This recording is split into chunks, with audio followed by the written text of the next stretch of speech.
This is a fan-generated show. If you would like to support us, please go to jamieglazov.com and also don't forget to subscribe to our YouTube channel. And make sure to order Jamie Glazov's new critically acclaimed jihadist psychopath. How he is charming, seducing, and devouring us. All your support is greatly appreciated.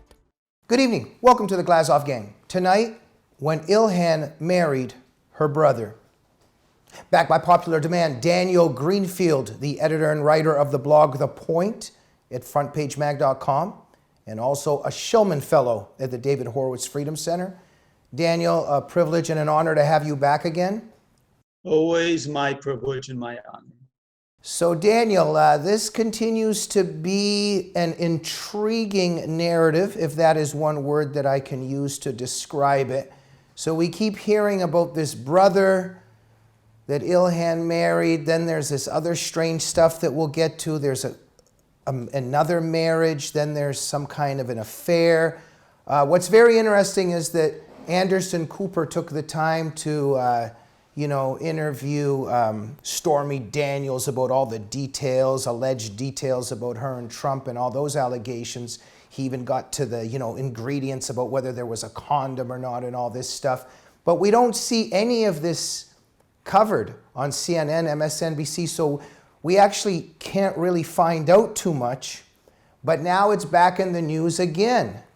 Now a member of the Somali community in Minneapolis has come out to say something. Some people say he's a leader of the Somali community, and he has revealed some more things about Ilhan's marriage to her brother. Let you take it away. Go ahead. So David Steinberg had been researching the story for a while. He had off-the-record sources about Ilhan Omar's marriage, and the media furiously denied this and engaged in the cover-up. Now the Daily Mail actually got somebody to go on the record discussing the very basic reality that yes, she married her brother for immigration reasons.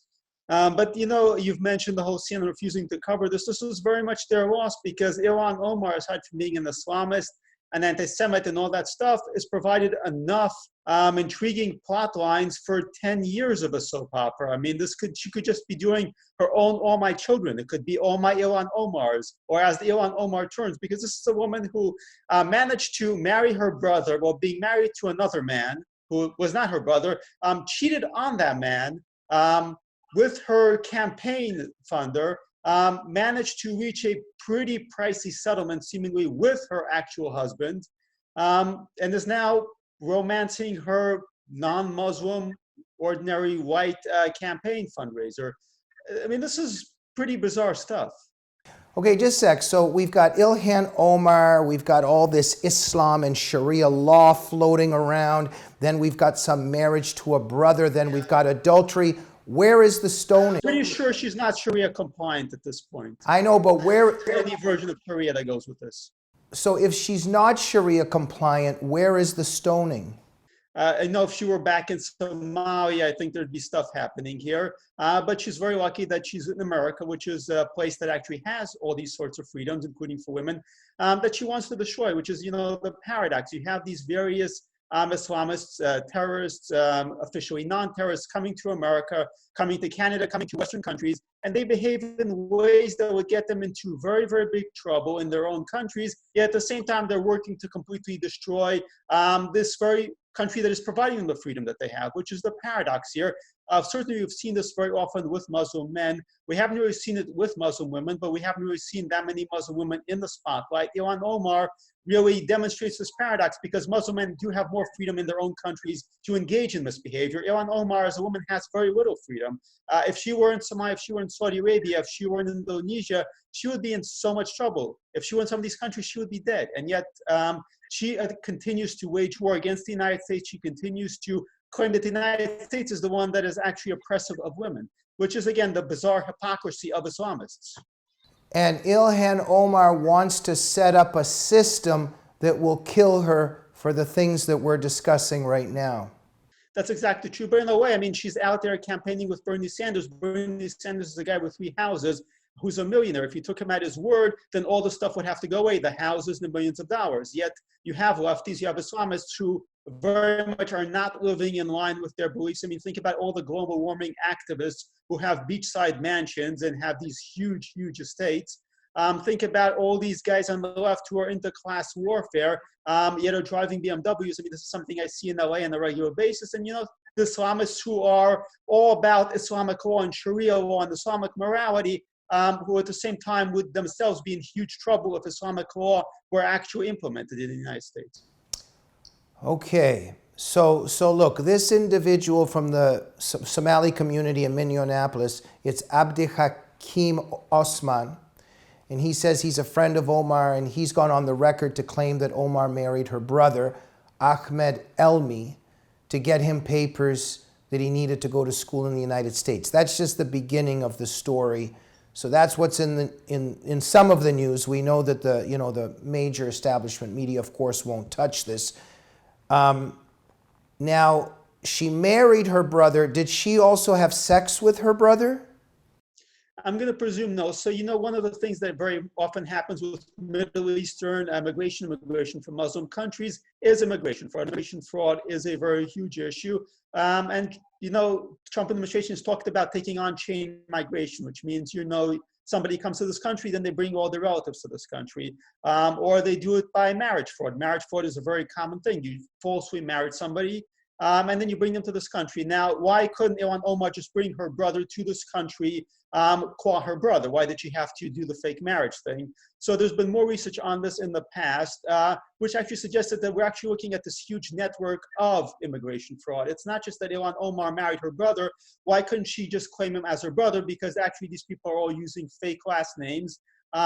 It's a very if this is actually true, it's a very complicated fraud that involves two families at the very least. But basically, the Omar family, what we call the Omar family, actually split in two in order to conduct immigration fraud both in the United States and in Europe. Again, this is confusing because if actual law enforcement starts looking into this, there is a ton of material here. So anyway, Ilhan Omar had to marry her brother because she couldn't actually claim him as her brother because they both committed immigration fraud and were using different last names.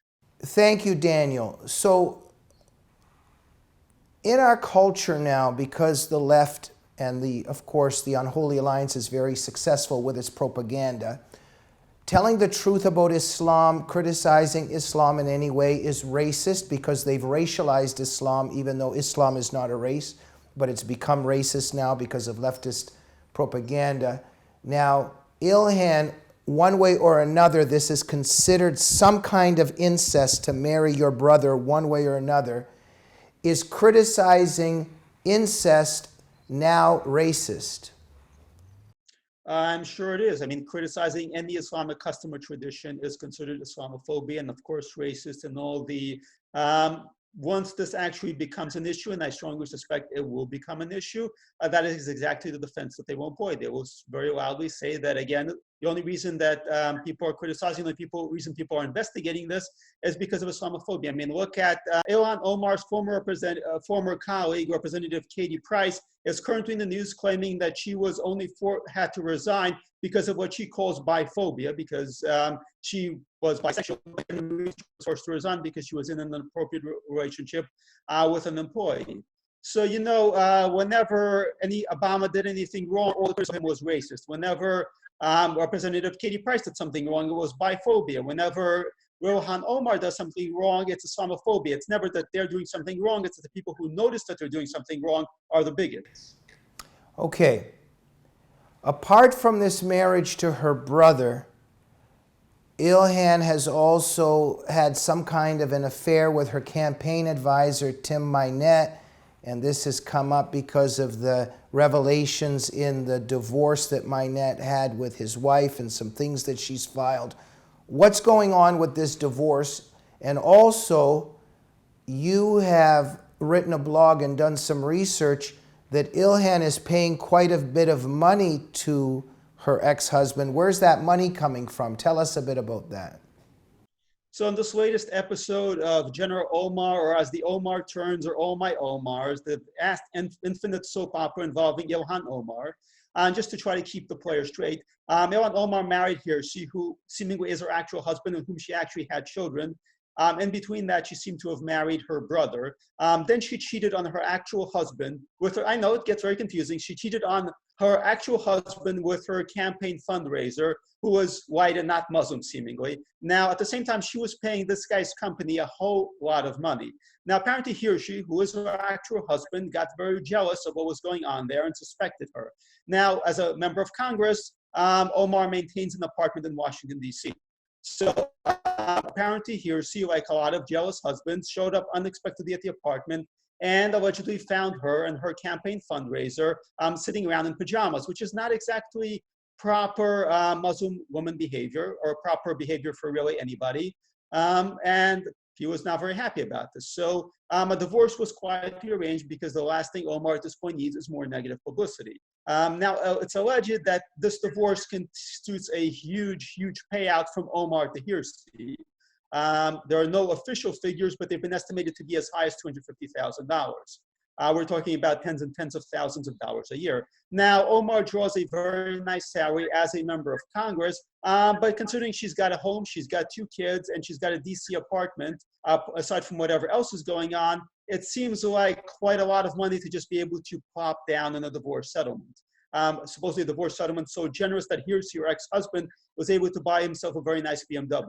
So the question is, where is that money coming from? And one possible answer is, which is what people have been alleging all along, that really Omar's, the huge amount of money she's paying to her fundraisers company is really money that's going to them, which is a kind of a backdoor way of really using campaign funds to enrich herself, because at this point she's having an affair with the guy that money is going to. And now that could explain why she's so able to pay off her actual husband in the divorce settlement, because really, allegedly, the money is going to her boyfriend, the guy she had an affair with, and they're actually going to pay off her ex-husband. So, Daniel, one thing I'm interested in how all of these people that are for Sharia law, how they're behaving when they're away from Sharia law, but how they simultaneously support Sharia law and what would happen to them.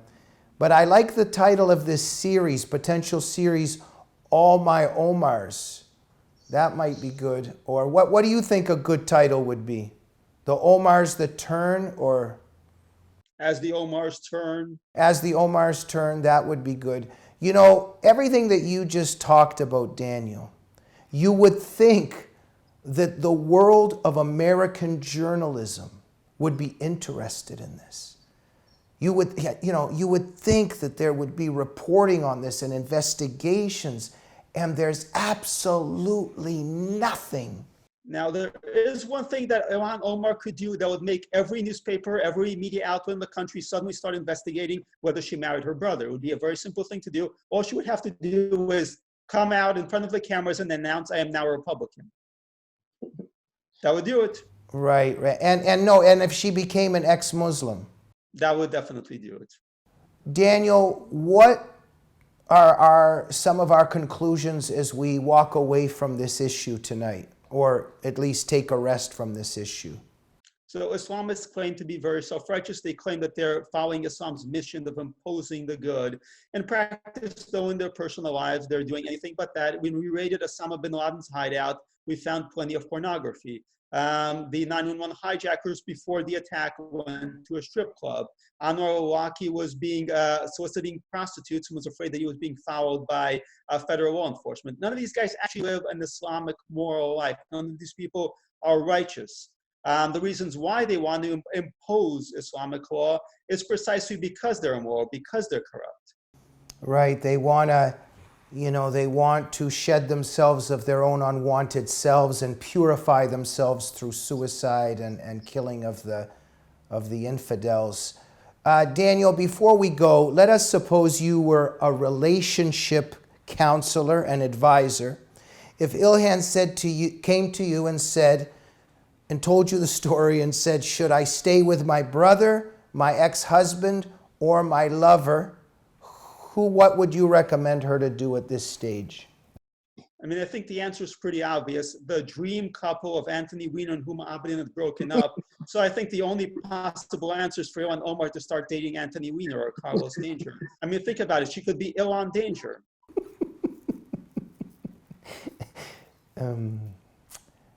What a world we live in.